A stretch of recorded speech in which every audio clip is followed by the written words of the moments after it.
raha eo makasitraka anao zay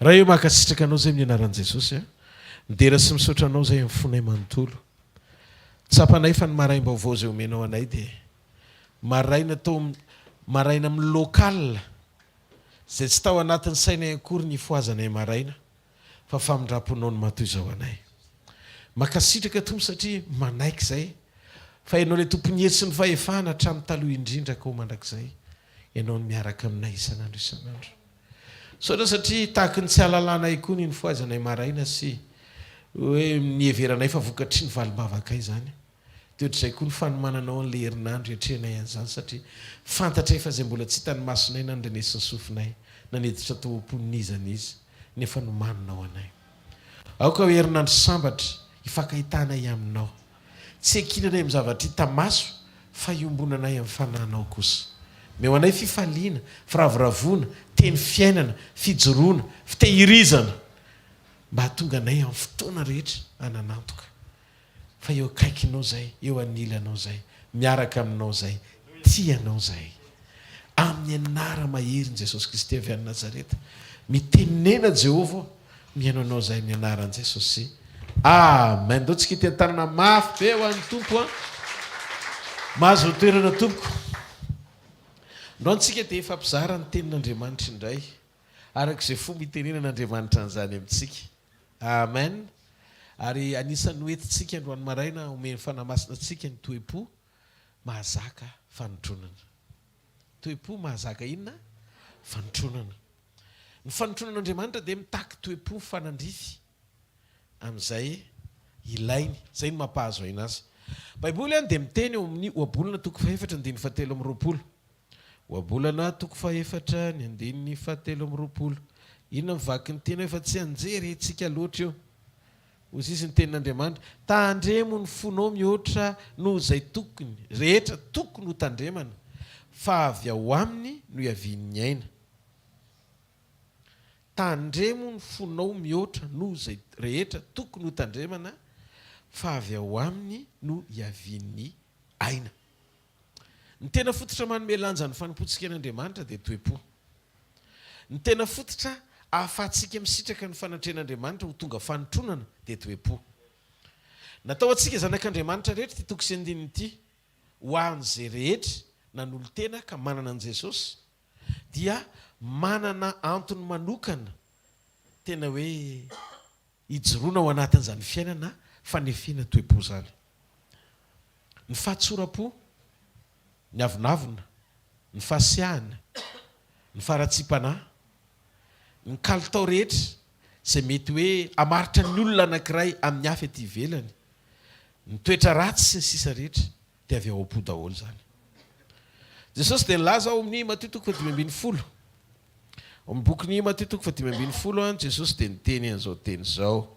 Mateo 5:20 ny 9:20 dia avy eo dingantsika amin'ny 9:20 ozy izy ny tenin'Andriamanitra tsy izay miditra amin'ny vavan'ny olona ozy izy no mahaloto ny olona fa izay mivoaka avy amin'ny vava izay no mahaloto ny olona dia raha jerentsika ny 9:20 ka hatramin'ny 9:20 indray dia ozy izy Jesosy fa izay mivoaka avy amin'ny vava ozy izy kosa dia avy amin'ny fo fa izay no mahaloto ny olona fa avy amin'ny fo ny voan'ny sain-dratsy dia ny von'olona ny fakambadin'olona fitsangajangana ny alatra ny ampangalainga ny fitenenan-dratsy izany no mahaloto ny olona fa ny mihinana amin'ny tanana tsy misasa tsy mba mahaloto ny olona nandraisantsika ohatra ny maikireo maloto ny tananao alohan'ny hihinan-kanina fa adintsika hoe maloto ny fotsika matoa miteniteny foana ny vavantsika noho izany a ny fifehezana tsara indrindra amaritra ny kalitaom-piainana anankiray atonga an'Andriamanitra ho tamany ho fiainan'ny olona anankiray ampiasa azy anoana azy omba azy dia misy ifandraisany amin'ny fanekeny olona io hamoaka manaiky ho tarihan'ny fanahy hamoaka lay fiainana sy toe-po mifanaraka amin'ny sitrapon'Andriamanitra avy eo mifovo koa ny zavatra rehetra rehefa mboatra mifotsika Andriamanitra dia mampa-avelana Andriamanitra andalo ro karazana sedra rehetra karazana fitsapana rehetra izana toetra ny toe-pontsika hoe efa tafiorina ao aminy, efa mety aminy ve, efa tanteraka amin'le ilainy ve. Fantatrareo rehefa hiara-iasa aminao Andriamanitra dia miara-miasa amin'ny fonao izy. Ny fonao ny eran'Andriamanitra miasa. Andriamanitra zany tsy hoe mitady olona mavitrika na olona tena efa manam-pahalalana be iaingana, fa Andriamanitra mitady fo disponible azon'Andriamanitra ampiasaina. Zay no mahasarotiny an'Andriamanitra amin'ny resaka toe-po, satria dingam-panehoananao eo amin'le fahafahan'Andriamanitra misetrasetra maneho ny ajany, ny asiny, ny voninahiny, ny fahatsarany eo amin'ny fiainan'ny olona anankiray, dia misy fandraisany amin'ny kalitaona toe-po mety amin'Andriamanitra eo amin'ny fiainan'izay olona anankiray zay. Zay no mahatsara ny fotoam-panefena noho ny fotoam-pihotazana. Satria ao anaty fotoam-panefena Andriamanitra mamolavolan'le olona tena eo amin'le tontolo mampety azy. Fantatrareo ve ny tena Andriamanitra fa toe-po mahatonga fisandratana, ary eo amin'ny toe-po koa mahatonga fitombony fahasoavana. Zay manetry tena no asandratra. Andriamanitra manohitra mpiavinavina toe-po, fa manome fahasoavana ho manetry tena toe-po. Hitanareo? Ny asarbidiny toe-po zany dia io ny lalam-pisokafana ahafahantsika mifankahita amin'Andriamanitra. Zay no mahatsara antsika mandalo sekoly, mampatsiahy antsika le tanjom-pisiana, anampy antsika mba hanamora ny safiditsika hifanaraka amin'ny programa zay ilan'Andriamanitra antsika. Za zao olona ratsy be mihitsy taloha, ianareo koa mety ohatr'izany. Tonga eto amin'ny sekoly tsika tia fampitazana hoe iza ny ratsy kokoa. Alleluia. Fa tonga eto amin'ny sekoly tsika andray fampianarana sy fanefena mba ho amin'ny tanjony ilan'Andriamanitra atsika, satria ny mason'Andriamanitra rehefa mijery atsika, tsy manisa eloka, tsy manisa ny eloka ao izy, fa manantena ny fiovanao izy. Tsy maharetiaka ao n'Andriamanitra, tsy maharetiaka ao n'Andriamanitra, manantena ny fiovanao izy. Vao mahitanao fotsiny Andriamanitra dia tsy mampaninina azy hoe ohatran'izy ianao, fa zavatra azy ny antoka dia zao hoe tonga hieno any zanako. Zay aloha voalohany. Ary rehefa mihaino an'Andriamanitra eo foana tsika sinareo dia miova eny an-dalana eny. Dia ny olona raha mitazana antsika mijery hoe ary ianao tsy ohatr'izao tsony. Wah io, na ianao raha manadiny hoe tray raha za taloha iny dikan'izay efa olom-baovao ndao aloha rangahy ity atarana mafy ho an'Andriamanitra ny amin'izany. Marina dia zao ny zavatra mitrangy. Imbetsaka tsika ny mandre tenin'Andriamanitra sy filazana ny amin'i Jesosy. Nisy iraka foana iran'Andriamanitra milaza amintsika sy mampatsiaro antsika ny amin'i Jesosy. Mandeha ny an-dalana antsika indray mandre mpitoro filazaony tsara, mizara ny amin'i Jesosy. Tonga eo amin'ny toerana anankiray tsika dia mandre foana ny amin'i Jesosy. Mahatonga antsika mianatra amin'ny sekoly zao dia satria tsy hoe ho avy ny andro anankiray dia zarena diplôma Jesosy daholo tsika. Fa ny aina ny fiainan'i Jesosy ny tanjona amin'ny sekoly. Zany hoe izy mihitsy ny fiainantsika. Tsika tsy mianatra teny mba hampitomboana fahalalana ara-tsaina. Tsika mizara fiainana mba hanovana toe-po hananantsika ny fiainan'Andriamanitra. Ao tsara ve tsika ao anatin'izany fampianarana izany? Zany hoe ny fiainantsika kristianina, momba antsika kristianina ray manontolo dia manodidina an' Jesosy avokoa sy ny tontolony. Maninona tsika no misisika foana momba an' Jesosy? Isan'andro san'andro dia Jesosy nitoriana, fiainan' Jesosy nitoriana, fampianaran' Jesosy nitoriana. Ho amin'ny tanjom-panatanterahana ny sitrapon'Andriamanitra ray eo amin'ny fiainantsika ny dikan'le izy. Andriamanitra ray dia te hahitanao hitovy amin'ny zanany. Averiko. Andriamanitra ray dia te hahitanao hitovy amin'izy amin'ny Jesosy zanany. Noho izany ny fahatanterantsika dia misy zavatra mba hatanteraka ny fahatanterantsika dia misy zavatra tsy maintsy esorina. Misy zavatra tsy maintsy esorina eo amin'ny fiainantsika dia misy zavatra tokony ho ampidirina. Ao amin'ny teny no mizara fiainan'Andriamanitra. Ny teninao dia fanasy fiainana. Mizara fiainanao amin'ny teny ny Andriamanitra.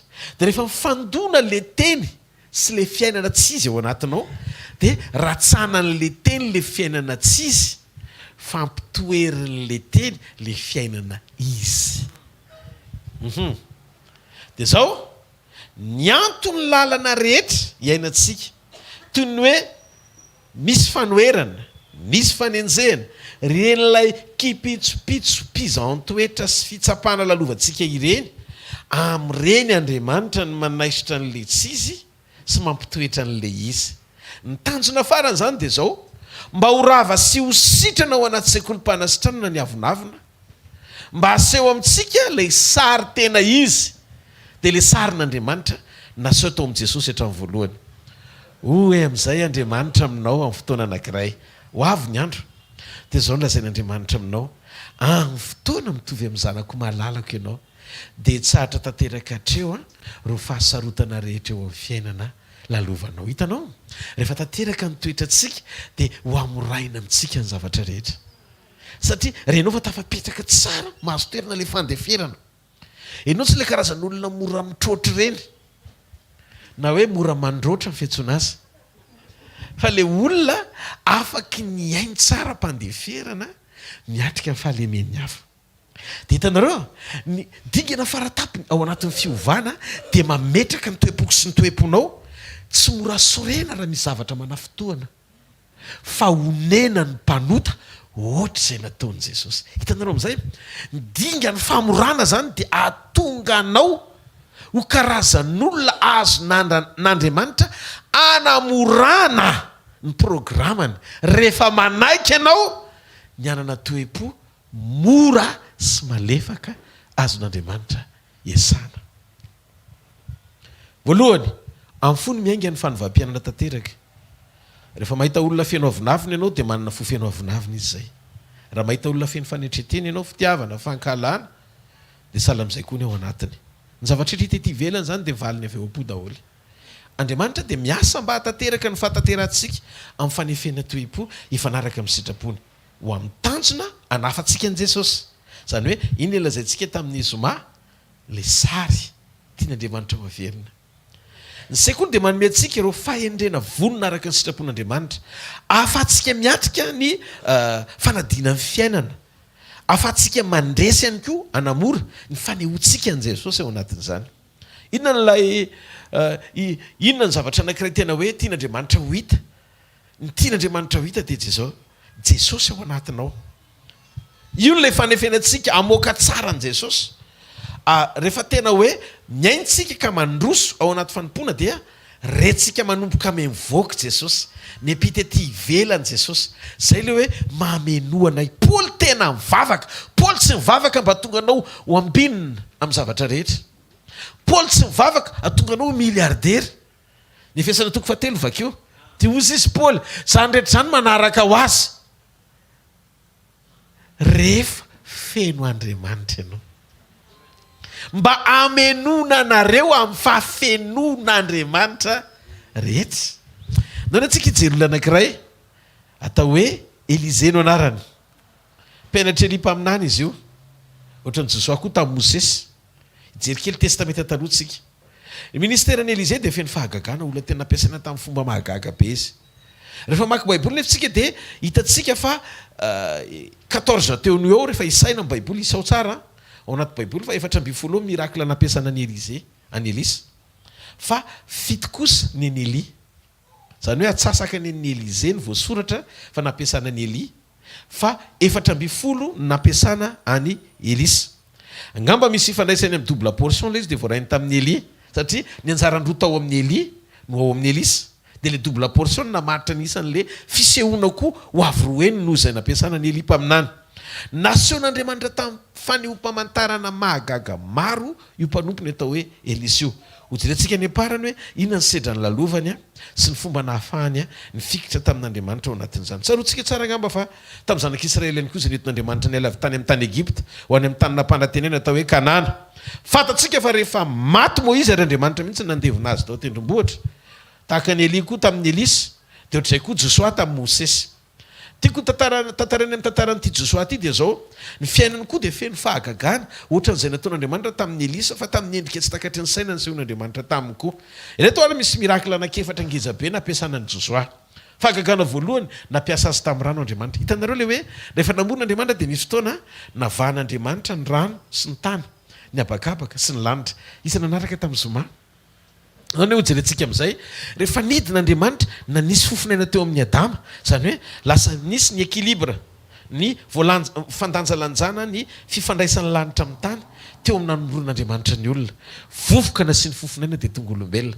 Ny olona zany dia voary anankiray nataon'Andriamanitra mifandray ny lanitra amin'ny tany. Amen. Zany hoe ny fahafenon'ny endriky ny lanitra sy ny fanapahana ny tany dia nataon'Andriamanitra tao anatin'ny olona. Inona ny tanjon'Andriamanitra ao anatin'ilay izy? Voalohany, maneho amin'ny endrika anankitelo Andriamanitra. Raha ny tantaran'ny Josoa manokana ny resahana dia marina teo amin'ny fiainan'ity lehilahy ty ao anatin'ireto mirakila anankefatra reto. Le programa pahefana sy fanapahana tian'Andriamanitra teo amin'ny fiainan'ny olona voalohany. Inona ny zavatra nitranga? Voalohany, nampiasaina tamin'ny rano Josoa. Epitany Jordana izy, nizara roa ny ranon'ny Jordana, nandeha tany maina ny zanak'Israely. Fahagagana voalohany. Fahagagana faharoa ngeda be, dia rehefa nioraka ny zanak'Israely dia fahagagana teto an-tany. Nirodana hita maso ny mandany Jeriko, mirakla an-tanety io. Fahatelo, ny fahagagana teny amin'ny habakabaka. Rehefa niady tamin'ny fahavalo ny Josoa ny Amalekita, dia tsy sabatra Josoa ny nandresy an'ireo, fa nisy tora-bato avy any an-danitra toy ny avandra avy eny amin'ny habakabaka latsaka nandringana amin'ny fahavalony. Ary ny fahaefatra, mirakla avy any an-danitra. Satria nisy fotoana raha mbola tsy vita ny ady, dia ozy izy Andriamanitra hoe ho atsahatra ny masoandro sy ny kintana robaikona mba hatateraka amin'ny fandresen'ny Israely. Hitanareo, sady naomby amin'ny lanitra ny fahefan'ny Josoa sy ny fanapahany, teny amin'ny habakabaka ny fahefan'ny Josoa sy ny fanapahany, teto ambonin'ny tany ny fahefan'ny Josoa sy ny fanapahany, ary tao anaty rano koa ny zarana roa ampiampitany zanak'Israely. Midika zany fa ny fepetra-pahafenona ra-panapahana amin'ny voa rehetra dia mahazo toerana ao anatin'ny olona sy ho amoraina ny fiainan'ny olona tena mangetaeta sy manaiky ho tarihan'Andriamanitra. Tsika zany tokony ho karazan'olona mitovy daholo. Raha mahita zany nareo hoe ampiasain'Andriamanitra dia mbola tokony ho ampiasainy mihoatra noho iza daholo nareo rehetrarehetra. Mampiavaka fotsiny ny olona anankiray amin'ny hafa dia ny fahafahan'ny olona anankiray mazoto manolo teny eo anatren'Andriamanitra. Rehefa ianao mazoto manolo teny eo anatren'Andriamanitra dia ampy le fandiny tena anitsian'Andriamanitra anao eny amin'izay lalaka alenao, tsy hoe tsy nanao fahadisoana ianao. Mety nanao fahadisoana ianao fa mandroso eo am-panimpony ianao manaiky tsy ny teny hifanaraka amin'ilay volontén'Andriamanitra anamora ny fanotronany ianao. Rehefa Andriamanitra ny anotronanao, rehefa tanteraka eo amin'ilay planina ilan'Andriamanitra ianao ka mampety azy, amaivanin'Andriamanitra ny fitondrananao. Tsika zany tsy natao hivavaka ho amina karazana hoe fandrosotsika manokana, mpandroso ny tenantsika manokana ao anatina étude na ao anatina fianarana toy ny hoe anao développement personnel. Tsy zay le izy, tsy avy aminao le izy, fa ny fanekena ho tarihana mba hahafahany fahefan'Andriamanitra mahazo aina ao anatinao dia sy ohatra ny Josoa ianao. Ndao hoe hojerentsika kely ny zavatra misy. Hitanareo, arakaraky ny mampahazo aina n'Andriamanitra ny isokafan'Andriamanitra bebe kokoa eo amin'ny fiainanao. Meo alalana izy azo aina. Ny toetra n'Andriamanitra ao anatinao dia mampahazo aina n'Andriamanitra hiasa eo amin'ny fiainanao. Avereno zay, ny toetra n'Andriamanitra atao anatiko dia mampahazo aina n'Andriamanitra hiasa eo amin'ny fiainako. Sy ampiasa aho hoe amin'ny fahefany tanteraka. Ahoana ny fisehoan'ilay izy? Zao ary ny zavatra mitranga. Nasehon'Andriamanitra tamin'ny Josoa fa nomeny fanapahana tamin'ny rano izy, tamin'ny tany izy, tamin'ny habakabaka izy, tamin'ny lanitra ny ambony izy. Teteny aminao fa miaraka amin'Andriamanitra tsy fahagagana ny olana. Tsy zay ny antom-panompona. Tsy hoe ndeha dia tadi-panompon'Andriamanitra be ositra be dia metra tanana amintsika mba hifindra le izy. Tsy zavatra ety ivelany sy fihetsiketsehana le izy. Raha izany ny zavatra mitranga dia anao ohatra ny Elima le tamin'ny andron'ny Paoly ianao, tamin'ny andron'ny apôstôly ianao, dia hoe hividy ositra. Dia inona ny zavatra azon'le mpanao fanafody mba te azon'le pouvoir? Voaozina. Tsy ho voavidy amin'ny sandam-bola makarena mandrak'izay ny fahasoavan'Andriamanitra. Mahazo aina ao anatin'ny olona manaiky anao ny sitrapony ny fahasoavany. Ary izy ny laza manome izy ny manome fahasoavana bebe kokoa ho amin'ny manetry tena. Aza ilika any amin'ny fitadiavana olona ny lohalika tokony hivory teo anatren'Andriamanitra. ny zavatra angatan'Andriamanitra amintsika tsika mampiforotra ny loalikitsika eo anatreny amin'ny fandiny tena mba hampandroso ny toe-pontsika hifanaraka amin'ny sitrapony satria izy ny laza manome fahasoavana bebe kokoa izy avereny fanotronany avereny fanotronany no ilainao fa tsy olona ampiasain'Andriamanitra. Hitanareo malaintsika ny anitsy toetra dia rehefa miodikodiny ao anatin'le fahalaina manitsy toetra dia mitady olona amin'izay dia hoana fomba hitadiavan'olona ohatran'ny Saoly tamin'ny Samoela mihitsiny ny akanjon'ny Samoela no fikiriny nefa ny fiverenana amin'Andriamanitra adininy fotsy eo aho izy tonga dia rofotra ny akanjon'ny Samoela toy izy Andriamanitra tamin'ny Samoela aza mijery an'io intsony ianao fa zay tsy mijery tsy tokony ho jerenao tandremo ny fihetseponao fa tsy any amin'ny fihetsepo isariany ianao hitodika aminy no ilaina fa ny toe-pony miverina amiko excuse ny zavatra rehetra ny ivelany tsosotra naiza naiza no ilainao Jesosy Kristy avy any Nazareta no ilainao.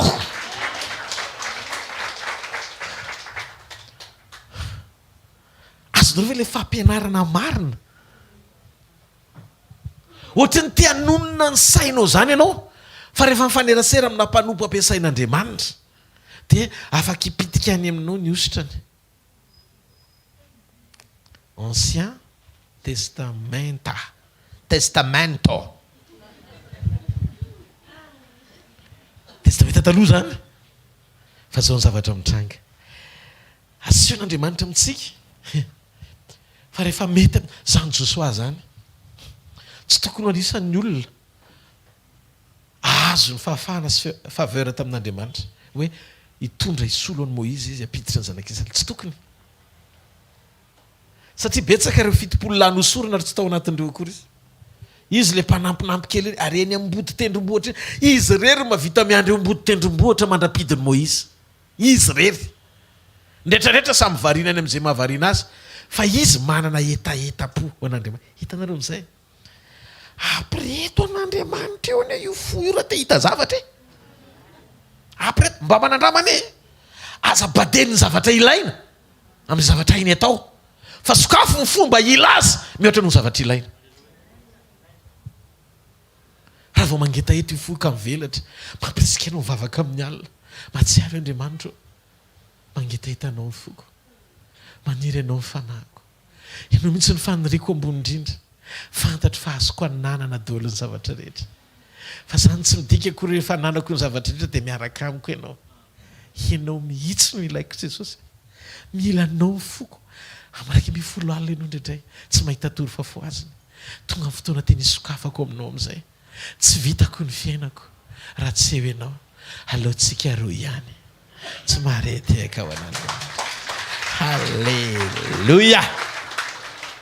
Lasa zao ny zavatra mitranga mako rehefa ampy ny fanekena ho an'Andriamanitra taovadreo mihitsy tananao rehefa ampy ny fanekeko ho an'Andriamanitra taovadreo mihitsy ny tanana dia manaraka tsara zay rehefa ampy ny fanekeko an'Andriamanitra dia ataon'Andriamanitra taovadreo dia ataon'Andriamanitra manaiky any zavatra rehetra.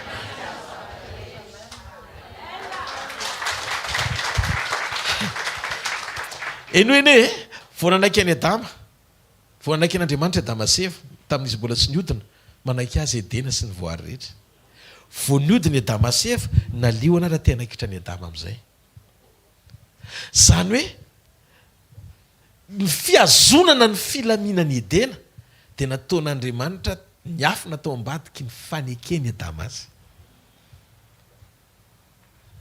jenareo vao niodina indray ka nialy Adama dia nahita olona Andriamanitra iza ny hitany faharoa Noa vao hitany Noa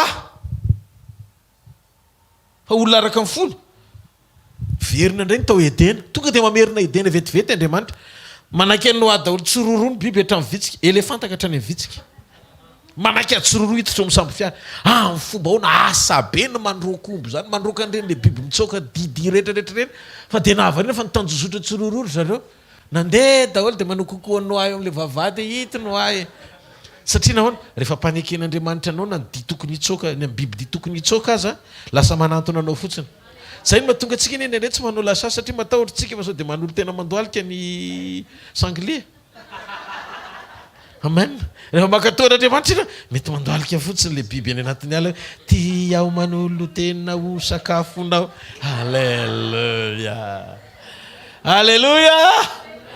Manany ianao fanantenana ty fahamarinany ity ho amorain'Andriamanitra ny fahasarotana rehetra rehefa manamora fiainana amin'ny fahalemem-panahy ianao akatoan'Andriamanitra. Zay fotsiny aza vela isy excuse ivelan'izay hoentiny devoly hitondrana ny sainao anamary tena fa na mbola tsy mety ara dia fahasoavan'Andriamanitra sy ny famindrapony na mbola sarigaigy aza Andriamanitra sarigaigy hoaiza aninona aninona hoaiza. Tsy zay le ilain'Andriamanitra aminao ianao malemy fanamaka to azy. Tsisy nizaniza afaky ny anomeanao le mihoatra akoatra le mahefa ny zavatra rehetra manome fampanantenana anao. Fa raha miaraka amiko ianao ka mitoetra ao anatinao ny teniko dia zao ny zavatra lazaiko aminao angatao zay tianao na inona fa ho tonga aminao zany. Noho zany ny toe-pahalemena sy tsy fahatanterahana ao anatin'ny olona dia mahatonga ny olona amerina reply zay nitranga tamin'ny tilikambon'ny Babela. Fantatrareo moa ny tilikambon'ny Babela nataon'ny olona taorian'ny safidrano fa sao tezitra indray Andriamanitra fa anota ny olona. Efa manao programa zany ny olona hoe anota fa anota esquive ny sazin'Andriamanitra hiala izy an'le sazy. Dia Babela ny nataony avo be dia amin'izay rehefa dobon-drano any ambony daholo tsika mba mio izy Andriamanitra hoaizy ty succès tsisy Andriamanitra ty ary le toe-po-mpananganana amin'izany tena tsy vonona ny ombona amin'Andriamanitra mihitsiny fa hiala safidrano fotsiny. Toy Andriamanitra janona treo construction koroan'Andriamanitra daholo ny fiteniny nijanona treo ny fifakazahoana ary vita treo koa ny asa. Mahita fa ny programanao manomboka androany dia programa mifanaraka amin'ny sitrapon'Andriamanitra. Ary noho zay programa zay dia fakahita planin'Andriamanitra soamatsara ianao. Zay natombony tompo miaraka aminao dia ho tohizany ary ho farana ny soamatsara. Averenany toe-poko Jesosy ataovy mifanaraka amin'ilay sitraponao foana. Nitiafa mafy be ho anazy. Josoa zao tonga dia nahazo fanampiana mamaim-poana mahavariana rehefa nakasitran'Andriamanitra tonga dia mora notronona le toe-po lasa voafehy daholo ny voary rehetra anaiky ho mpanampy any Josoa atateraka ny sitrapon'Andriamanitra sy ny victoirany. Masonareo ve zany? Victoirany Josoa zany namoraina rehefa nanaiky an'Andriamanitra Josoa. Dia hoana fipetraka ilay izy eny lasa raikitrany ady dia mba eritrereto Andriamanitra zany maneraka ny anjeliny avainganaingana le rano any ambony ohatran'le avandra vavety reny avandra mihitsy mifetsona anazy ohatran'ny vato mafy tsara compacte tena natao mangatsika zany hoe tena nahitako hoe kainy anjely tsy mahatsapa mangatsika dia ry zareo zany any ambony eny raisa vavatika dia miady Josoa ny sabatra Josoa zany tsy dia niasa firy fa le anjely iro avy misy manakaiky zanak'isy reny dia miavaka ny elanelan'ny olona miady zany anefany tena hoe zara raha misy oatra mety hoe misy mifandiso kely dia any amin'ny Israely le izy fa zavatra mahavariana tena précis be mihitsy le izy angamba ary zalareo zany Davida daholo le any ambony any. Misy zavatra tiako tonga anatin'izay misy zavatra tiako tonga tsy hoe Davida no mahay manipitra mitady fa le nandatsaka vandrany nanitsy an'le vato eny atambikiandro ny Goliata. Azonareo mipetraka le izy raha vao mety amin'Andriamanitra dia misitraka amin'ny fanampiany voary rehetra ny lanitra ny abakabaka ny kitana sy mivona tonga dia manaiky hoe eto zay fa tsy miala mandra-pavitan'ny azy tonga dia manotrina anao daholo zao tontolo zao. Ny antony zany mahatonga zavatra rehetra manohatra anao misy bebana mbola tsy vitanao. Pasteur Rodolphe mafy loatra ny fampianaranao Analakely eo fa maninona ny atao an'izany ny mpino ho amoraina ny zavatra rehetra rehefa mora sy malemy fo ianao anaiky an'Andriamanitra. Ary tsisy manohatra zany tsisy manohatra zany miara-miasa asony zavatra rehetra na avandra na volana na kitana na ny rano na ny tany tonga de manaiky fo mijoro fotsiny josoa satria tonga ny anjelin Jehova nidina viangerany araka amin'ny sabana ahoana izy fa valo sana Andriamanitra iraka Jehova aho izy manamila ny Jehova tonga andrikako izy tonga de vao maheny hoe Andriamanitra na misetrasetra be ara satria tonga hiady amin'ny fireneny Israely tonga de mifitsaka fahalemem-panahy zany le tokony anindronantsy indray ny lasa ny lelaka faladi fahalemem-panahy nao ny jerentsika hoe niakatra teo amin'ny degré amin'ny fataterahana ambonimbony kokoa ny fiarahana tamin'Andriamanitra rehefa tonga mihitsy Andriamanitra tamin'ny alalan'ny zanaka nidina teto ambonin'ny tany na sao teo amin'ny olona ny atao hoe ohatr'izao ny modelina fataterahana takina amin'ny olona izy ny anaran'ilay izy Jesosy rehefa teo amin'ny Jesosy teto tany ray zany o marika toko faefatra sy marika toko fahadimy fotsiny tsika tsy andeha lavitra fa marika toko faefatra sy marika toko fahadimy fotsiny de tonga de mivelatra daholo ireo karazam-pamatana sy fahagagana azontsika andraisana lesona eto de hitantsika tsara ny sarina mirakla nataon'i Jesosy magaga mihoatra mihitsy Jesosy tamin'izy niampita rano amin'ny marika toko faefatra miaraka tamin'ny mpianana nisy tafiotra nitsotona ny ranomasina ny lohatra ny mpianatra saiky dobo ny sambo kely Jesosy natory rehefa mifoa izy de mibaiko ny rivotra sy ranomasina nanaiky azy ny rivotra sy ny ranomasina tanareo namoraina le izy Jesosy manam-pahefana amin'ny natiora zay ny hita teo ao marika toko fahadimy indray rehefa tonga teny ampita Jesosy de sendra demoniaka atao hoe legiona ary izy nandidy zany fanaratsy zany hiala tamin'le lehilahy de nanaiky azy izy tao marika toko faefatra Jesosy tany amin'ny olona betsaka ovana olana zany hoe ny olona be deaibe fandevolotsy be deaibe azanao fipetraka izy fa rehefa marika toko fahadimy Jesosy sendra olona anankiray fadevoly be deaibe de hitanareo nelany Jesosy le olona be deaibe fa nandeha izy any amin'le olona anankiray zay ny mahatonga an'Andriamanitra rehefa ny olona no mandeha sy miaina ao amin'ny ara-panahy de apahita sokafan'Andriamanitra ny visiony ahita zava-panahy mihoatra no zavatra hita maso tsy ny amaro ny zavatra hita maso mampahazo ainanao rehefa olona ara-panahy ianao fa ny fahitanao ny victoire ara-panahy na olona anankiray raha ny miatrika anao ny exercice ngezabe anomanan'Andriamanitra amin'ny fiainanao alohan'ny fotoana teny ekaranao azakanao ny fitondrany de ny fahafahanao manokatra ny vision ara-panahy ao anatinao ifankahita amin'izay hitan'Andriamanitra zavatra tsy azoko misy zavatra tsy azoko raha azonao zavatra zareko ditehaka mafy be ao an'Andriamanitra ianao hitanareo ny olona anankiray mora miakohaka amin'ny olona rehefa hitany hoe ngeza be mimpovoarany fahefany mahavita zavatra be deaibe izy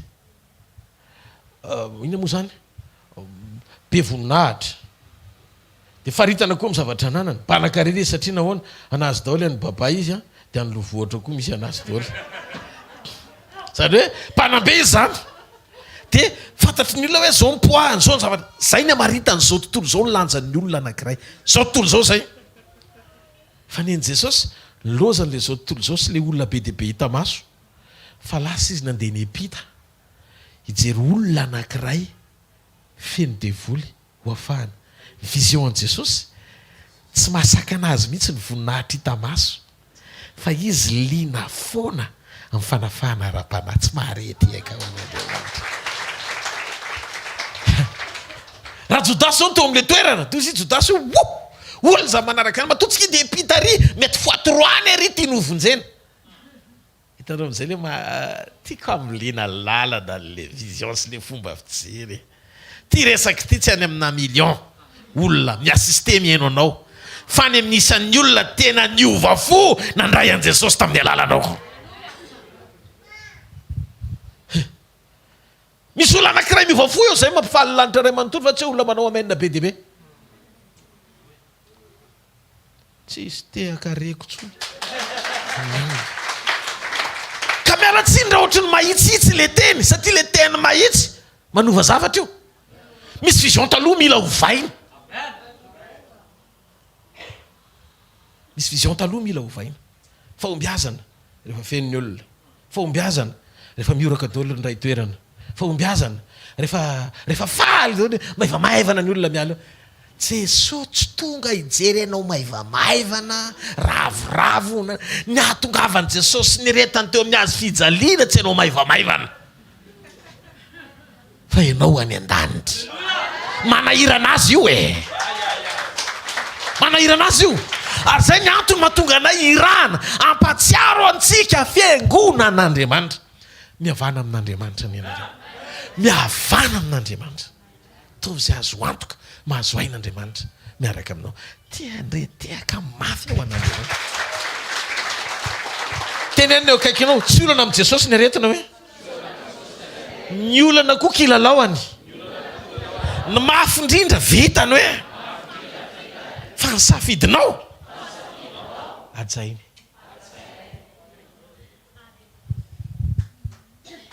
raha vao manaiky ianao atsafidy hitsangana izy ikarakara raha vao manaiky ianao atsafidy dia maninona hitsangana izy zao ny zavatra nitranga ny mpianatra zany nieritretra hoe isy raha ndray any ambadika any olona zany tia mpianatra ho itsy zany teto zao ray alina fa ny atsy mety 1 million matoa izy tena hoe ny lany reto fa hoany izy amin'ny fomba fijeriny ny olona tia hita olona maro zany ry mpianatry ny tompo hoe jereny tonga tena anatiny any izy mieritra Jesosy matory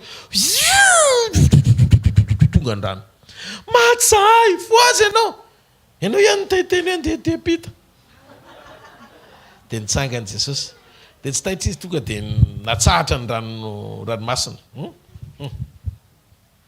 efa nozongozony tafiditra ny mpianatra namoana azy nisy fotoana amin'izay nitsahatra aloha iny dia efa milamina wow nandrivotra sy ny tafiditra zany hoe ity indray le zavatra fa mitranga mibaiko natiora halleloia misy ifandraisany amin'ny lanitra hito indray ny rano sy ny any dia izy amin'izay Jesosy tamin'ny fandroany rehefa nitombo amin'izay ny fiarandrareo tamin'Andriamanitra le rano napikoropaka anareo tamin'iny nataoko ambany tongotro nandeha teny ambony rano amin'izay izy tsy ndraray intsony le rivotra sy tafiditra fa nandeha teny ambony rano izy dia gaga amin'ny mpianatra izy ve io toy Jesosy ambe ty petera mivoaka avy eo inona ny tiany Jesosy ho tenenina le rano nampatahotra ny mpianatra nampiekeka hoe fonjeo zahay fa dobo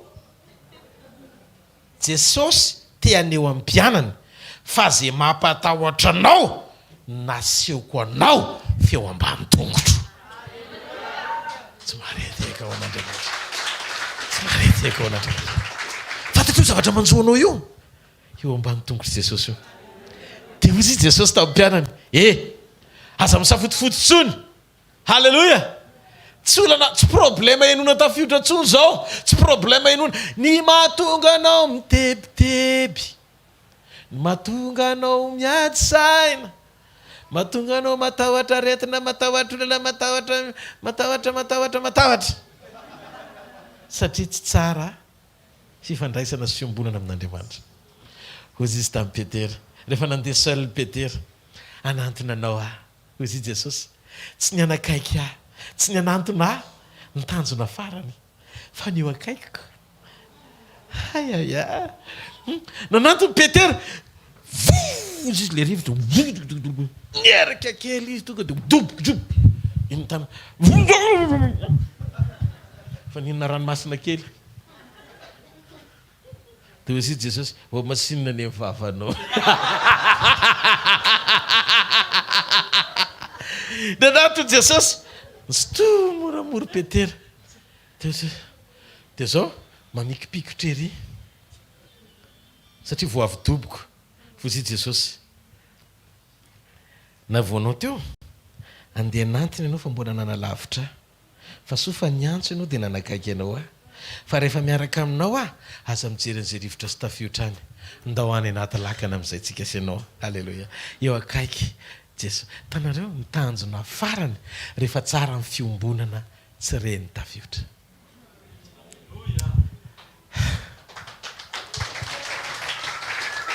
engany mba ho azo nareo ny zavatra ty koa zarainy halleloia verina kely tsika mitantarany Elisa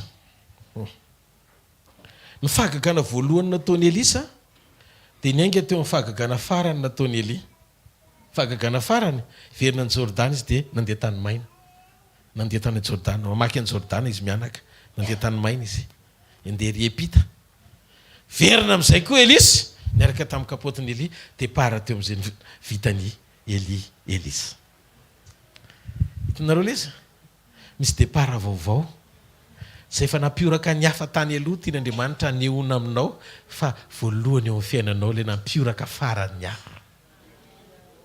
Amen satsy amen. Amen ho satsy amen. Magaga fa ty Eli ty sibity ty tsy fatapeviana tsy hainy karazany tsy voatanisa anaty baiboly fa avy any fotsiny izy de hoe tisibita avy any izy de tisibita izy zany tonga de niditra tsehatra fotsiny susaina teo amin'ny tantaram-pena fa lehilahy nampiasain'Andriamanitra tonga de niditra fotsiny izy fa Eli nefa nifantatra tsara amin'ny fiaviana ny ray aman-dreny ny voatanisa ny asany dadany sy ny mamany ary teo ny fanombohan'ny tantaran'ny Elisa ao amin'ny mpanjaka voalohany tokony 9:4 de zao avy any koa Eli tonga de tsisy resaka vao naheno teny tamin'Andriamanitra hoe osory Elisa andimby anao tamin'izay moa mbola hoe ilaina ny olona satria testameta taloha nalainy Eli ny lamba fisaronany ny mantoany tonga de natsipiny teo mbola teo ampiasany Elisa mbola teo ampiasany de gaga Elisa tsisy resaka hoe mila anao Jehova nalainy fotsiny akanjony tonga de shoo nasariny de inona ny navaliny Eli ny avaliny Eli de zao eo amin'ny 9:7 ka hatramin'ny 9:20 mahita an'ilay tantaritsika verina avy any Eli de ozy izy Elisa avelao aloha anao velomany kaky voanaraka anao nitoetra ny Eli azanao le fetraka Elisa nitoetra ny Elisa misy épreuve fiarahantsika amin'Andriamanitra ary io épreuve io na io fisetrahana io de eo ny manomboka ny amantarin'Andriamanitra ny toepontsika io lay tsona amin'ny teny frantsay hoe épreuve des affections zany hoe io zany le fafan'Andriamanitra mahita hoe iza ny tianao papa sy maman sa Jésus alléluia tsy hoe tsy tiany ray aman-dreninao Andriamanitra esory ao anatin'ny sainao zay fa tiany izy apetraka ho larana voalohany mihoatra noho ny ray aman-dreninao sy ny olona rehetra fiantsonany Elisa avelao aloha zaho izy izy andeha anao velomany dada de ozy koa Eli izy zanga maninona anao moa ozy izy zanga ozy izy io de nandao ny omby izy ka niazakazaka nanaraka ny Eli ary ny teny hoe masiny anao avelao aloha norika ny kako sy neny vo manaraka anao ary izy taminy mandehana miverina fa gaza maninona anao moa tsika ne mbola tsy mifampiresaka fa iny fotsiny lo tsy marety akaon'Andriamanitra ozy izy Eli hoe Andriamanitra tsy manao zavatra tsy mety zany ndana manao velomany zareo lo anao mahazo sodrano fa iny fotsiny lo fantatrao ny dikany halleloia fantatra ny tsara ny andraikitra Elisa talohan'ny intsona azy hoe mpanampiny dada sy ny mamana izy fa nanapa-kevitra izy aloha nao veloma kosa mba malala fomba naraka ny Eli io épreuve anakiraha io tena mahazo kristianina be deabe maro ny olona tsy mahafoy ny ankonany tsy mahafoy ny izany izy rehefa mizavatra ilan'Andriamanitra azy de amarinina fotsy hitanao hainao ry le miteny ny sekoly tokantrany la loha vavy tahaka Kristy loha fiangonana rehefa Andriamanitra rehefa mila anao amin'io de apetraka fa rehefa le ohatrano amin'izay le mila manginy ianao iny ohatrany tsy misy zay ohatrany tsy ilaina loatra zay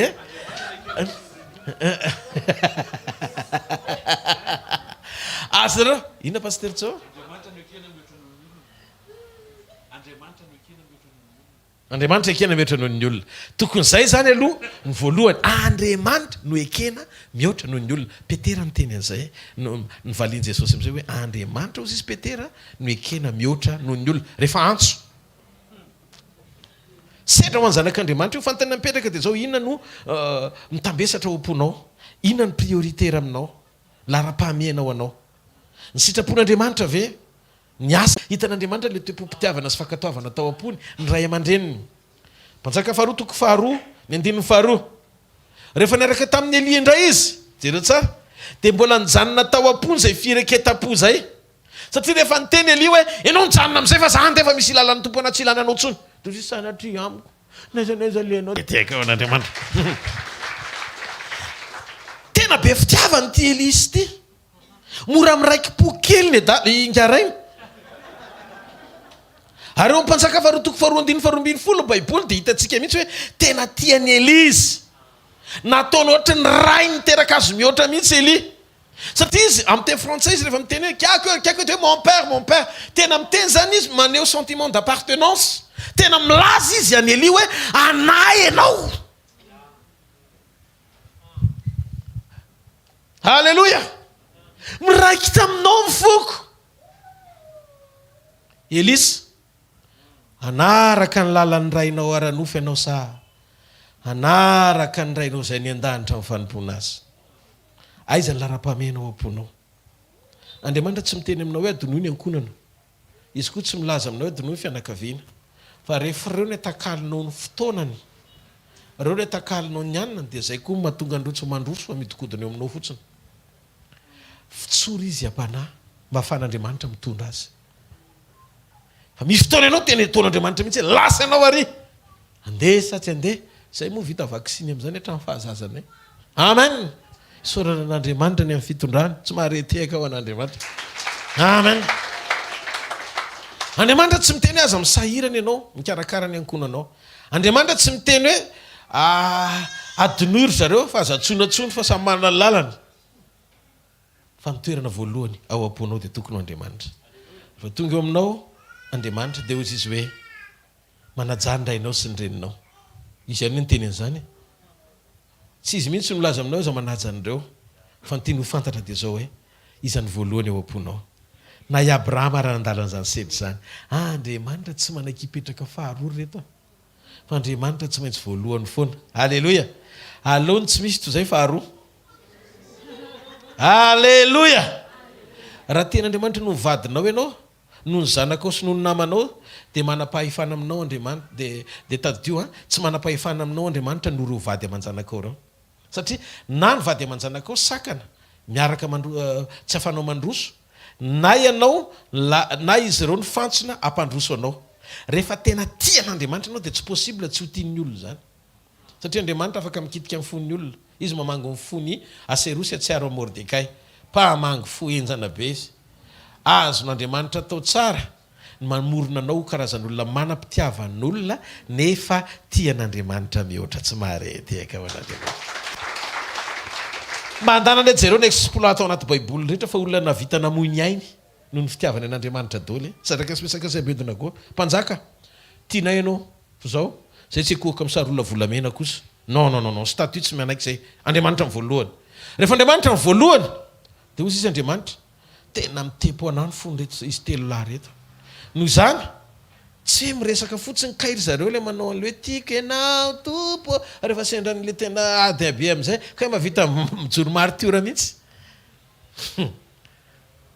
nisy fotoana ho ny anankiray tao amin'ny fiangonana anankiray dia nisy tena gangsa be nanafika tototota miaraka amin'ny basy dia zao no nataony voa daholo zay any Jesosy fa tonga zay tena amony zay tsy any Jesosy rehetra zay any Jesosy rehetrarehetra zay tsy any Jesosy ny voa fa zay any Jesosy ny vononay tonga dia nifahana n'le basy soka daholo ny tom-piangonana nandeha mivoaka olona vitsivitsy kely sisa ny tafajanona tao ary misy olona tsy nampozina fa pastera rery ny tao niaraka tamina olona tena kaiky mafanafana kely ngamba zara raha nisy folo fa ny olona mavitika milaza lefa nitomany teo tao anaty fiakovana lefa nananina taloha fotoana tsy sita tao daholo vononay tsy raha avy zay mbola mijanona eto fa tonga dia rafaly ty tonga dia rafaly ty lasa zao voaka tsirairay avy daholo tena nanao alemainy lasa matahotra ny ainy olona efatra tsisy olona efatra napetraka le olona am'izay mibasy ny sorony akanjo leo ny sinema ato amin'ity fiangonana ity kay lo olona le izy leo ny sinema ato amin'ity fiangonana ity apastera fa itsika reto zany ny tena tian'Andriamanitra ato aza sao manao andraikitra tsony reny fa nanaovandreny andraikitra hatramin'izay akanjo fotsiny tafiny fa mifanlorantenany tsy tao mihitsy hay rehefa tena tonga ny setra kay reto ihany zany sisa reto zany sisa niakatra rananeny ny tropetra mbola tsy mila tropetra tsika fa kalaky maneny fotsiny dia efa hita hoe iza no aiza ary iza no akaiza. Misy kalaky tsy hita maso maneno io tandroany maraina. Amaly ny antso ve ianao? Le tsy resaka fanontaniana hoe any Jesosy aho. Tsy zay. Le hafanana ao anatin'ny fonony. Dika iny amintsika ny sekoly hatramin'izay. Tsy mifana. Fasadraka sy resaka sabedina koa tonga dia nijo. Te ozy izy Andriamanitra. Rehefa izany voalohany sy mitempo ary miaina ao anatinao. Dia zao. Tsy miresaka fotsiny ka ianao fa tena fiainanao le izy.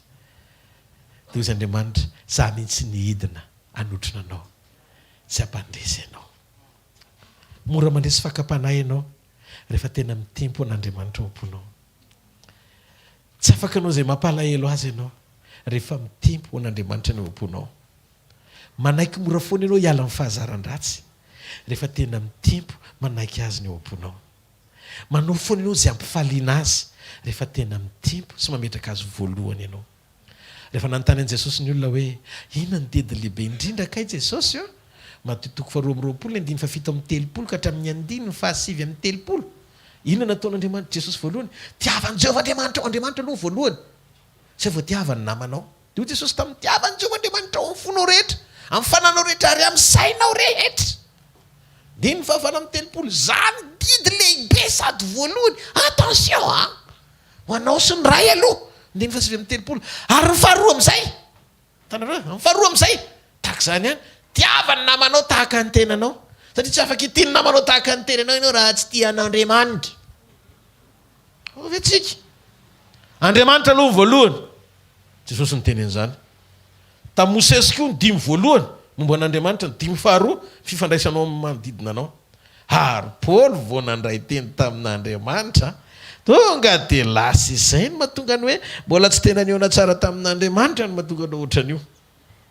Galatiana 2:5-10. Ny 5:5 azafady ka hatramin'ny 5:5 fa raha sitrak'Andriamanitra izay nanoka nahatra ny akiboneny ny antso ahy tamin'ny fahasoavany, ny nampiseho ny zanany tato anatiko mba hitiriko azy any amin'ny jentilisa, niaraka tamin'izay dia tsy nakasaina tamin'ny nofo aman-draha ary tsy niakatra tany Jerosalema ho any amin'ny apôstôly taloha koa fa lasa nakany Arabia dia niverina ho any Damaskosy indray. Jereo tsara. Fatany eo fandanimpotoana be nakanesana any amin'ny apôstôly fa tsy isy apôstôly anaiky azy zany. Satria maro izy le nanenjika ny kristianina aloha. Fa nieno izy an'Andriamanitra. Teo izy Andriamanitra hoe makany Arabia ianao. Ny fanaon'ny olona voantso voalohany mitady Petera daholo aloha hosorana. Fa izy tsy nitady Petera hosorana fa voarena Andriamanitra tonga dia nakany Arabia izy. Ny ilainao miombona amin'Andriamanitra. Andriamanitra rery ny fantatra hoe hoaizy ianao sy izay ho aleanao. Tsy possible hitovy amin'ny lojika ny olona nitondran'Andriamanitra anao. Fa rehefa manaiky ianao dia hoentin'Andriamanitra any amin'ny lalana ilany ianao. Mahita andro any maraina fahasoavan'Andriamanitra tratra ny olona anankiray eto. Izay nitariany fanahy izy fa tsy mila fanekena tamin'ny olona. Tsy nila resaka tamin'ny apôstôly aho. Io tsisy resaka nizaniza dia ozy izy Paoly, lalako tsy mitovy amin'ny hafa fa izay nitondrany ahy. Misy fanambarana mazafa voaraiko avy aminy. Dia niaino azy aho ary nanaraka azy aho. Ao amin'ny Mpanjaka 2:7 mizaha toetrantsika Andriamanitra. Ozy izy Mpanjaka 2:7 ary nefa tafity izy roa lahy dia hoe Elita amin'ny Elisa, angatao ary izay ataoko anao e, teny sy mbola misaraka aminao ahy. Amin'ny teny vazaha amin'ny frantsay hoe namidika teny fotra dia miteny hoe angatao izay tianao na inona alohan'ny andehanako. Masiny ianao aoka ny anjarandroa amin'ny fanahinao ho aminy. Hitanareo izay le fanehoana ny mahatery. Rehefa voafora ny fo tsy vadika mihitsy ny sujet de prière. Hoe mafy loatra ny rahako taminao ka ataovy milamina aloha mba hafahako manompo anao tsara. Fieverana rano mafy enenina trendra Elisa e. Toetra neneny Eli e. Mianao tsara venareo? Fa Elisa tsy natsapa mihitsy hoe ory izy niaraka tamin'ny Elisa satria nifamantotra am-po tamin'Andriamanitra Elisa. Ary teto vohitany amin'ny fanontaniana le mahatery. Ny motivation dia hitany aparany io. Ary eo no mahatonga ny olona be dia be amin'ny fotoana iverenan'i Jesosy diso. Satria maro ny eritreretan'i Jesosy efa tonga teo amin'ilay planina ny lany azy, kanjo mbola voagejany tany eo apetrehana azy ihany hatramin'ny farany. Ny zavatra tiako tafiditra ny amponao androany. Maro ny hoe manompo tsy afaka e. Teo an'Andriamanitra. Teo tanteraka. teo akasitrahana te ampifaly an'Andriamanitra, tsy le teny tadiavin'Andriamanitra fa le izy ianao tena mety. Ny fanontaniana dia zao, ao anatin'io maneho amin'izay liana ny lara-pahamena atao amin'ny Elisa. Ozy li hoe angataory zay tianao e, mangata zay atao aminao fa menanao le izy. Mivaliny nameny tao am-pony Eli, tsy vola, tsy olona be dia be, tsy vady. Efa ela le datsaka ty iverina ihany tompo fa tena tonga dia bateko kosa izy hoe inona ny ilaina vady ramse.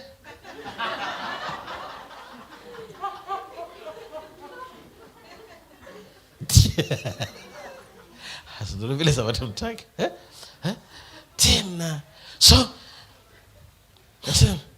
mba nanako voninahitra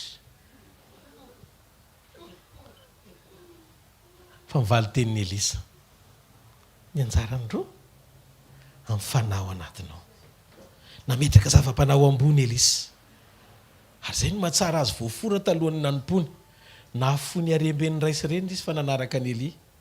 Halleloia. Tsy prestige na voninahitra, tsy laza na voninahitra, fa ny atateraka ny équipement ampandroso ny mission, onction. Tsy marety eka ao an'Andriamanitra. Zay zavatra anankiray zay. Zay zavatra anankiray. Fa mbola tiako ny épreuve anankiray. Tsy ho ampanontaniana an'izay ilaina ihany fa ny épreuve farany Elisa dia ny fampiasana an'ilay fanomezana. Ahoana ny fomba igerenao zay zavatra anananao avy amin'Andriamanitra. Mila fantatrao fa misy olona tsy mahazaka omena zavatra maro.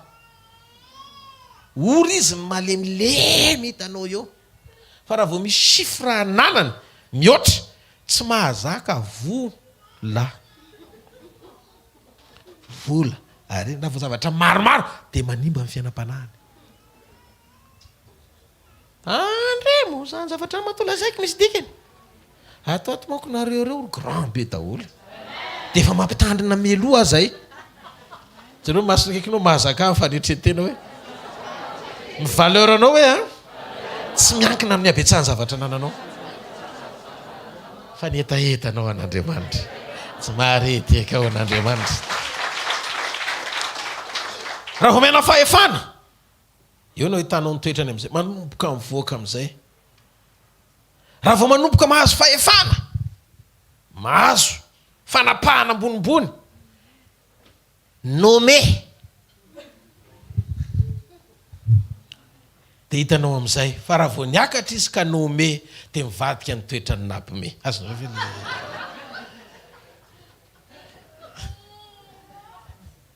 zao no izy. Ino ty fahamarinany ity ao amin'ny toetranao Andriamanitra, dia hialoko izy. Io le anehoana azy ahafahany manao zay tiany. Tandremany toeponao mihoatra no zay tokony ho tandremana fa avy ao ny vidiny aina.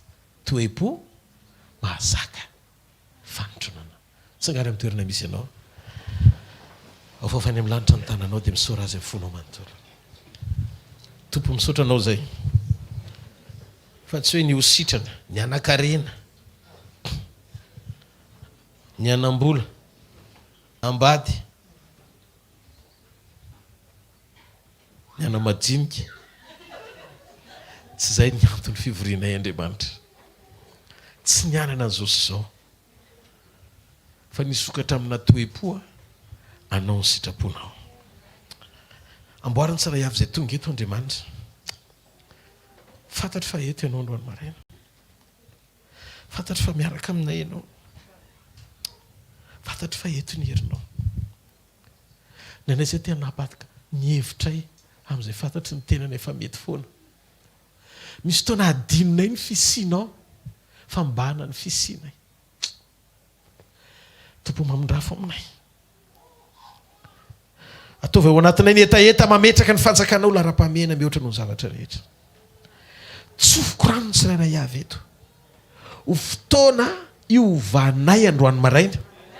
Andraisanay fanapaha-kevitra ametraka sy ampolona ny fonay ao amin'ny teninao. Mangatay ianao ny fanahy ny fitiavana sy fanetretena. ny fanahy atonga ny vokatry ny fanateny rehetra ao anatinao. Mangatava sokafo ny vavanao, fanamaso no omeko alalana ianao mba hahafanao miasa mahery ao amin'ny fiainako. Atonga ao fiainan'olona anankiray ampanjaka ny fitiavanao eto ambonin'ny tany. Hoe pistily velona hitarafana ny sarinao sy ny fahatsaranao amin'ny androm-piainako iray manontolo. Zany ny angatahako aminao Andriamanitra. Aza vela ho saritsary ny fotsiny ivelany fanompoko anao. Tsy hoe rehefa mahay mitory teny, mahay mananatra, fa mba ho sadraka sy miasaka sabedina gaony andro farany Andriamanitra. Hijoro tanteraka mba ho fantsom-panehoana ny fahatsaranao. Ka raha andairan'ny afo ny olona rehetra, miavaka ny zanak'Andriamanitra. Na samy eto amin'izao tontolo izao misy fahoriana sy ady azy, dia mahita fitisy mitsangana foana ianao, manoana isan'andro isan'andro, tsy adobo ao ny afon'ny tany satria mandrakotra ny afon'ny lanitra. Rehefa mirehitra dia karazana afo anankiray tsy hita maso, ary ny afo tsy hita maso dia mirehitra lavitra noho ny afo hita maso. Noho izany ny afo samy afo tsy afaka mifandoro. Apreto Andriamanitra, angatao zay apreto Andriamanitra, apreto amin'ny fananao masina. Ny foko tena hitempo anao, afony aiko mba azahoako an'ilay izy hoe tena atolotro ny momba Andriamanitra, tsy matahotra ny ty tany ty aho, fa ianao no atahorako. Anajanao amin'ny foko manontolo aho, andeha eo amin'ny sitraponao aho, tario afanahy masina amin'ny anaran'i Jesosy. Amen. Afafany amin'ny lanitra ny tanao dia misaorany tompo amin'ny fonao manontolo. Makasitraka tompo androany maraina, ny amin'ny fotoana, ny amin'ny teny, ny amin'ny fampatsahivana, ny amin'ny fampitsoroana, ny amin'ny teny fiainana mahatonga anay hijoro mandrakariva amin'ny sitraponao, ananay etaetany andeha amin'ny programanao. Ninona tontolo sy nambolen'ny ray rehetra ao anatinao, ongotan'izany amin'ny anaran'i Jesosy. Mandiana fa raha Andriamanitra ny amin'ny fananao izy, mikarakara ny ainao izy, ary ny andalam-panovana ny mombanao ray manontolo izy. Mahita fa miavao isan'andro ny fanoloran-tenanao, ny fandrosinao ty an'Andriamanitra, ny firetanao amin'ny fanjaka an'Andriamanitra. Tononoko amin'ny anaran'i Jesosy ireo hevitra mampisaraka anao amin'ny tompo, rava ary tsy anaketsy anapahefana amin'ny fiainanao. Mahita ny firaisanao amin'Andriamanitra vaovao indray aho, ny fitiavana tenin'Andriamanitra, ny fitiavana vavaka, ny fiombona mpanahy amin'Andriamanitra, ny etaeta piraisana lala amin'Andriamanitra, aoka ireza ao anatinao amin'ny anaran'i Jesosy. Sitrana mirofo rehetra androany maraina. Niza marary tongeto misokatra an'Andriamanitra ny fony raison'ny fanasitranana. Aza matahotra ianao, fefeo andalam-panaovanao opération anao Andriamanitra. Misy zavatra tsy azo niza ao anatinao fa taran'Andriamanitra afaka azo an'ilay izy. Na ady ary mpandidy mety ho diso ny tanany, fa le nanao opération any Adama nakatolatezana tsy strasy mitoriko aminao eto androany. Tsy voatery strasy ny vatanao fa amin'izao fotoana izao ongotana hiala ao anatinao ny fahaloavana, ny cellule cancéreuse, ireo karazana rofo rehetra miongota miaisa amin'ny anaran'i Jesosy Kristy avy any Nazareta. Sitrana amin'ny rofonao rehetra, aoko sofina vaovao ny sofinao, aoko maso vaovao ny masonao, aoko fiainana vaovao ny fiainanao. Nisy mpanompon'Andriamanitra zay tany Frantsa, tsy nahita tsara amin'ny masony, fa nanomboka lasa mihitsy le izy. Dia mety namambavaka le izy. Vita le izy, fitronam-bavaka ny apitsony iny izy ny te. Pastera, mbola nahita be noho ny teo aloha indray. Andriamanitra rehefa manao, raha zavatra vita ny mamorona satria mpamorona izy. Aza mieritreritra ianao hoe le teo ihany ny amboamboariny, fa ny sainao mibloke azy, fa mahavita mamorona zavatra mihoatra izy. Omilay toetra fiandriana mandrakizay ny voninahitra, misora azy amin'ny fonao manontolo, ny amin'ny kasi-panasitranana, ny amin'ny fanafahana. Jesosy rery mahavita an'izany, neriny hazo fijaliana izany, miaraka mialoka eo tsika tamin'ny diakapoka izay nieretany. Tsy niositry ny mpitandrina mahavita an'izany, ny diakapoko Jesosy teo amin'ny hazo fijaliana ny mahavita an'izany. Rehefa ny fononao miasa dia metsika eo anatinao ny ositran'Andriamanitra. Tsy hoe avy amin'ny olona anankiray fa mivavaka ao valian'Andriamanitra koa. Minofa naiza ianao mivavaka, mihaino anao Jesosy, manangana anao Jesosy, mampahery anao Jesosy, eo amin'ny fiainanao Jesosy, mandana miaraka amin'ny fanasitranana, mandana miaraka amin'ny fahasalamana, mandana miaraka amin'ny fahombiazana, mandana miaraka amin'ny lalina misokatra, mandana miaraka amin'ny fifaliana, mandana miaraka amin'ny fiadanana, mandana miaraka amin'ny fakasitan'Andriamanitra, mandana miaraka amin'ny fahombiazana feno voninahitra ao amin'ny Kristy Jesosy. Mazoterina vetivety. No fanaritsika ho an'ny tompo a, filazana fohy, rapitso atalata indray ny fotoanantsika ho amin'ny sekoly irahantsika eto. Alleluia. Toy ny androany ihany. Misokatra kokoa indray tsika fivelarany toetra hiditra lalina kokoa tsika hoe ahoana ny fomba ahafahantsika tonga de manaiky morana io toetra io zany hoe anampy anao zany tonga de tsy hoe sarotra be aminao fa tanapetraka moa ahoana anaovako an'izany za efa zatra ny ty fa zao ny mahazatra ahoana ny fomba atonga an'le fanamorana an'io toetra io a tena hoe tonga de akenao le izy de iainanao le izy de mora aminao le izy mampimy fanamasintsika rapitsony am'izany tiafa alohan'ny tompo ianao amen ny antony raha vo mety io tsy anao tsony le mpandoaliky iny anjoro-trano reny sisan'andro ohatra ny fanolotenana bibilava miantso vonjy fa tsy tafala amin'ny tany mihitsy topovonjeo a eo amin'ny tany ihany toporana eo tsy anao le capot de dent isan'andro hoe mitsangana kely de mamirafo amiko fa iny ray ah tsy zay tsony ianao manomboka zao fa nyloratena ohatra ny voromahery sy ny sidiny io arakaraky ny alan'ny tany no mahitany an'izao tontolo zao kely lavitra tsy marety ary ny fanoloratena anao ohatra nyfipoky ny andro marainy io miamazava azon'Andriamanitra eo amin'ny mitatao vovoana tsy soko mandrak'izay zany ny fiainanao de manana antoka fa mahatoky Jesosy amen teneno akaikinao mahatoky Jesosy hoe zay natombony teo amin'ny fiainanao hoe ho tohizany ho tanterahany ary ho faranany eto fe zay olon'izay tsangana ary fametraka tsotransika hitanareo ne Jehovah ka iaronareo ampamirapiratra ny tavany aminareo Jehovah ka mindra fo aminareo anandratra ny tavany aminareo Jehovah ka aminareo fiadanana amin'ny anaran'ny Ray sy ny Zanaka ary ny fanahy masina amen fampijery kely ao anatina tsotrano kely farany ray minitra fotsiny fampijerinareo am'izay olo akaikinareo de mifampijery aloha ary zay sy mamy ao a zao n'izy hoe